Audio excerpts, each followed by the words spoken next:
না, আমার আর্টিস্টের উদ্দেশ্যে কোনো কিছু বলার নাই। যেহেতু আপনি জুয়ার কথা বলতেছেন, আমার জুয়া তো বাংলাদেশে অ্যাড হচ্ছে না, জুয়া তো করতেছে ইন্ডিয়াতে। তো একটা আর্টিস্ট সারা পৃথিবীতে যে কোনো জায়গায় যে এসে অ্যাক্টিং করতে পারে। হ্যাঁ, এখন বিষয়টা হচ্ছে যে আপনি বাংলাদেশের জুয়াটা আপনি কেন আমার গভর্নমেন্ট অফ করতে পারে নাই? কেন আমার গুলশানে বড় বিলবোর্ডের ভিতরে জুয়ার অ্যাড চলতেছে? কেন আপনি ফেসবুকে ঢুকলে সারাদিন জুয়ার অ্যাড চলতেছে? এগুলো তো আপনারা কেউ বন্ধ করতে পারেন না। এখন আমার আর্টিস্ট কোথায় গিয়ে অ্যাক্টিং করলো এটা তো দেখার বিষয় না। সো আমি বলবো যে কে কিসের অ্যাড করলো না করলো, একজন আর্টিস্টের কাজ অভিনয় করা। হ্যাঁ, এখন সেই প্রোডাক্টটা কোন জায়গায় এটা আপনার দেখতে হবে। প্রোডাক্টটা আমার বাংলাদেশের না। আমার জুয়ারে অ্যাডটাও হয়েছে বাংলাদেশের বাইরে, অ্যাপসগুলোও বাংলাদেশের বাইরে। তো সেক্ষেত্রে আমার আর্টিস্টের কোনো দোষ আমি দেখি না।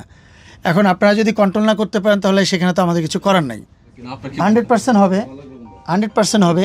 এখন সর্বপ্রথম এই জুয়ার অ্যাডগুলো যাতে না চলে সেটার ব্যবস্থা করতে হবে।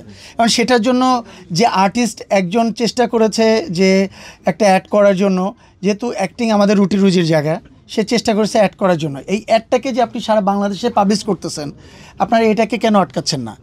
এখান থেকে যে মানুষ কোটি কোটি মানুষ বিতাড়িত হচ্ছে, লসে পড়তেছে, গভর্নমেন্ট কেন এটার পদক্ষেপ নিচ্ছে না?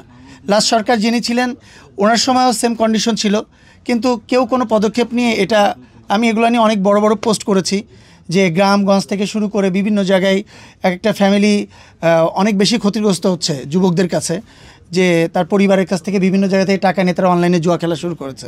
বাট এটা নিয়ে কেউ কোনো সারা শব্দ দেয়নি, আর গভর্নমেন্টও কোনো ধরনের পদক্ষেপ নেয়নি আমার ধারণা যেটা।